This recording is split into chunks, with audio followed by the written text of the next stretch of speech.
മമതാ ബാനർജിക്കെതിരെ മാനനഷ്ട കേസ് നൽകിയിരിക്കുകയാണ് ഗവർണർ CV ആനന്ദ് ബോസ്. കൽക്കത്ത ഹൈക്കോടതിയിലാണ് കേസ് ഫയൽ ചെയ്തിരിക്കുന്നത്. രാജ്ഭവനിൽ നടക്കുന്ന കാര്യങ്ങൾ കാരണം തനിക്ക് രാജ്ഭവൻ സന്ദർശിക്കാൻ ഭയം തോന്നുന്നുവെന്ന് ഒരു സ്ത്രീ പരാതി പറഞ്ഞുവെന്ന് നേരത്തെ മമത പറഞ്ഞിരുന്നു. ഇതാണ് മാനനഷ്ട കേസ് നൽകാൻ ഇപ്പോൾ കാരണമായത്. ഈ പരാമർശത്തിനെതിരെ നേരത്തെ ആനന്ദ് ബോസ് രംഗത്ത് വന്നിരുന്നു. പൊതുജന പ്രതിനിധികൾ ഇത്തരത്തിലുള്ള കാര്യങ്ങൾ പറയാൻ പാടില്ലെന്നും ഗവർണർ പറഞ്ഞിരുന്നു.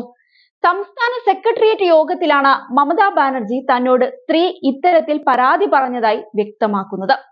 മമതയ്ക്കെതിരെയും തൃണമൂൽ നേതാക്കൾക്കെതിരെയുമാണ് ഗവർണർ കൽക്കത്ത ഹൈക്കോടതിയിൽ മാനനഷ്ട കേസ് നൽകിയിരിക്കുന്നത്.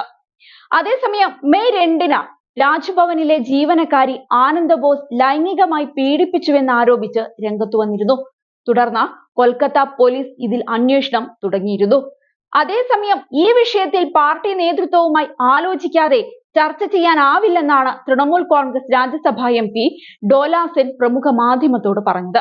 എന്താണ് സംഭവിച്ചതെന്ന് പാർട്ടി നേതൃത്വവുമായി ചോദിച്ചറിയണം. ഇത് വളരെ വൈകാരികമായ വിഷയമാണെന്നും ഡോല സെൻ പറഞ്ഞിരുന്നു. ഗവർണർ ആനന്ദ് ബോസ് ശരിയായ നടപടിയാണ് എടുത്തതെന്ന് മുതിർന്ന BJP നേതാവ് രാഹുൽ സിൻഹയും പറഞ്ഞു. ഗവർണർ മുൻപേ തന്നെ ഇത്തരം നടപടികൾക്ക് തയ്യാറാവണമായിരുന്നു. അദ്ദേഹത്തിന് എല്ലാവിധ പിന്തുണയും അറിയിക്കുന്നുവെന്നും അദ്ദേഹം എടുത്തു പറഞ്ഞിട്ടുണ്ട്.